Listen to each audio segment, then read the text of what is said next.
Olá pessoal, aqui é o Igor de novo. Estamos começando agora o nosso módulo de divisão celular. Que nessa aula a gente vai dar uma geral no processo da divisão celular. Por que ocorre isso? Como que as células utilizam a divisão para fazer a sua reprodução? E isso, gente, vai servir para a gente conseguir responder a questões importantes, como, por exemplo, por que Alzheimer é tão grave? Por que dano cerebral é tão grave?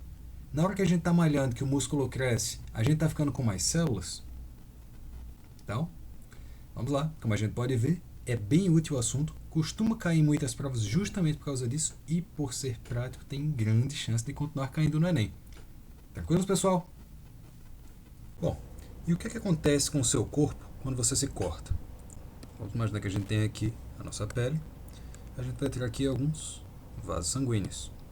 Na hora que a gente faz um corte, está acontecendo é que isso daqui vai ficar interrompido. Então daqui a gente vai ter um fluxo, a gente vai estar perdendo sangue. Mas não é exatamente todo corte que a gente tem num papel, por exemplo, que faz com que a gente sangre até a morte. Por quê? O que vai estar acontecendo é que isso aqui eventualmente vai ser fechado. Como? Primeiro a gente vai fazer uma fechadura aqui, provisória, para parar de vazar. Só que se simplesmente fosse isso, a gente ficaria com aquela casquinha pelo resto da vida.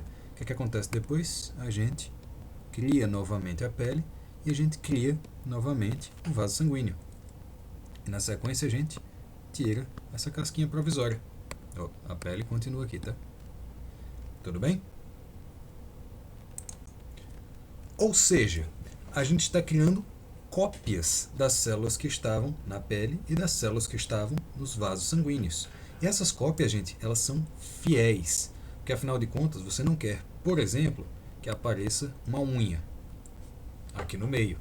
Ou seja, você quer simplesmente células que sejam do tipo de tecido que você está regenerando. Então, o nosso corpo pode criar uma série de células novas que permitem a nossa regeneração. Mas o corpo pode ir além disso. O corpo pode fazer, por exemplo, uma série de células que vão permitir o nosso crescimento. Afinal de contas, em alguma etapa da nossa vida, nós éramos um óvulo que foi fecundado por um espermatozoide. E hoje, nós somos o quê? Alguns trilhões de células. Muitas, de muitos e muitos tipos. Então, além de permitir a regeneração, como nós vimos aqui, essa divisão celular permite também o crescimento.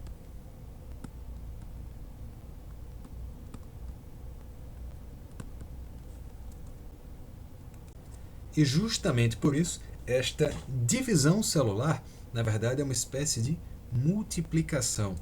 E como a gente sabe, pode ser muito importante manter as características. Do que a gente viu na aula de núcleo, as características são condicionadas pelo quê? Pela atividade do núcleo. De acordo com o que está sendo ativo lá no material genético, a gente vai ter a constituição celular. Então, é bacana que a gente pode criar essa xerox, a gente pode criar células que são iguaizinhas. Mas será que é bacana a gente ficar com tudo sempre igualzinho? Ou será que tem alguma vantagem em a gente poder variar as coisas? Suponha que a gente tivesse uma cidade inteira feita de clones de Adão e de Eva. E aqui percebam que Eva usa roupa, tudo bem? Para a gente conseguir diferenciar melhor o que é que está acontecendo. Então, se a gente tem uma cidade inteira de clones deles, temos aqui, temos aqui, pronto. Se a gente tem uma cidade inteira, se por acaso chegar aqui a malária, o que é que vai estar acontecendo? A gente vai ter uma coisa muito perigosa. Essa coisa muito perigosa que vai estar chegando aqui, caso ela consiga infectar alguém dessa população, já que eles são todos iguais, o que é que está acontecendo? Ela vai conseguir infectar toda a população. Ou seja, ninguém vai conseguir sobreviver. Absolutamente ninguém. Por outro lado, vamos imaginar o seguinte, que no meio disso tudo, tinham alguns Adões e algumas Evas que eles não eram exatamente idênticos aos outros. Vamos supor que eles eram meio anêmicos, então eles eram meio amarelados.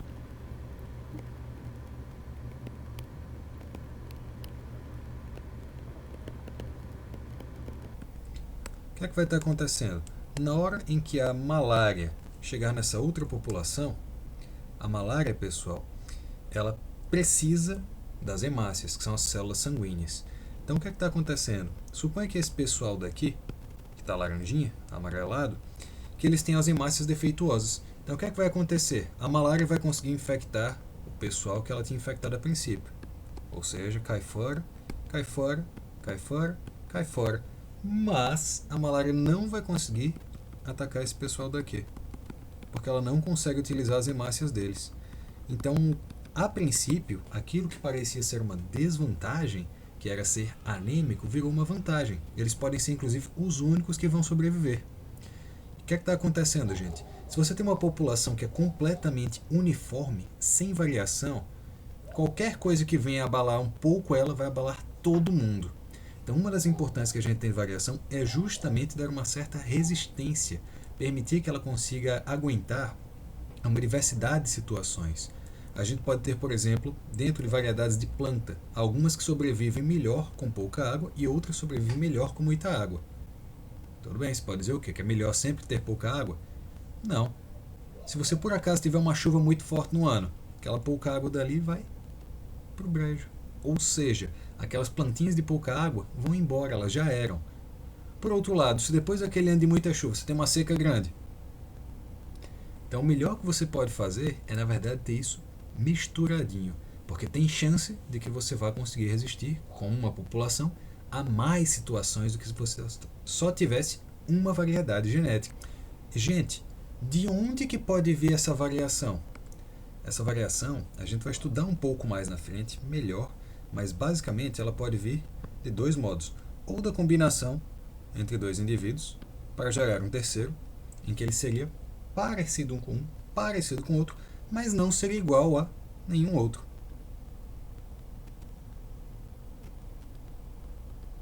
Tudo bem? E o que é que acontece? Então, dessa junção, a gente pega características de um, pega características de outro, faz uma mistura que não é nenhum nem outro, mas vai ser alguma coisa no meio, daí a primeira variação. Uma outra possibilidade que a gente vai ver é que para chegar a essa mistura daqui, a gente vai ter que fazer um tipo de divisão chamada reducional. Por quê? Porque se esse pessoal daqui tem 46 cromossomos, esse aqui tem 46, esse aqui teria 2 vezes isso, 92, não dá certo. Então o que é que faz? Primeiro a gente corta esse 46 para que passe só metade para cá, passa só metade para cá também. Então o que é que acontece? Juntou metade com metade, ele vai ter 46. Mas, na hora que a gente tiver esses cromossomos aqui, em algum momento, a gente vai ver que eles podem se misturar. Então a gente ficaria com uma coisa mais ou menos assim.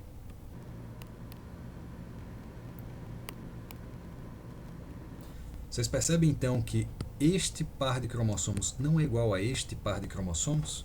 Então nisso a gente consegue criar conjuntos diferentes de genes para cada um dos indivíduos. Ou seja, a variação genética ela pode estar vindo da combinação entre indivíduos ou da combinação entre partes de cromossomos. Tudo bem? Então, a gente já viu que existem pelo menos dois tipos de divisão. Um que gera modificações e outro que tenta gerar cópias fiéis. Tudo bem? Mas, independentemente do tipo de divisão, tem uma coisa para a gente pensar. A célula ela não vive se dividindo, ela não está dividindo o tempo inteiro.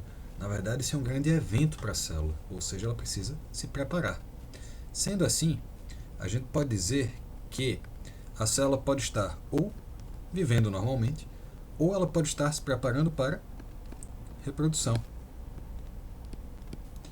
Ou seja, é como se nós tivéssemos uma alternância entre essas duas partes. Ora ela vai estar fazendo isso, ora ela vai estar fazendo isso daqui.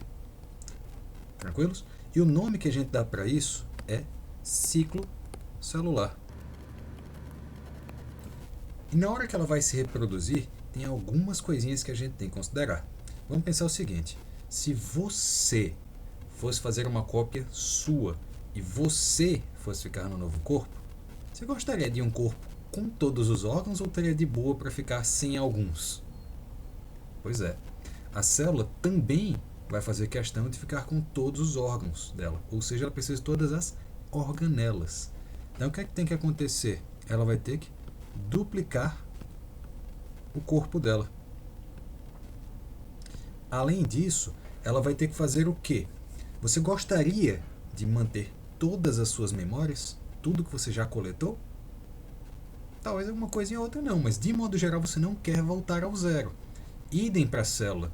Ela também vai ter que duplicar todas as informações dela. E as informações, como a gente viu na aula do núcleo, estão onde? Estão lá no núcleo, dentro do DNA. Está escrito na forma de frases, né, com as bases nitrogenadas. Então, para poder fazer isso, ela vai ter que ativar todo o metabolismo dela. Para quê? Para poder fazer isso. E nos finalmente, ela vai ter a divisão em si. E depois disso tudo, ela pode voltar ao quê? A viver normalmente. Então, o que é que está acontecendo? Dentro deste pedacinho daqui, em que nós temos pelo menos esses 3 eventos acontecendo, a gente vai ter algumas coisas. Percebam que, lembrando, ela tem que primeiro fazer o quê? Ela vai ter que criar todo o aparelho metabólico para poder fazer isso. Então, a gente vai ter uma primeira fase, que a gente vai chamar de fase de crescimento, chamada Grow 1. Daqui, o que é que vai estar acontecendo? Ela vai aumentar a quantidade de DNA dela, uma vez que ela já tenha feito as enzimas.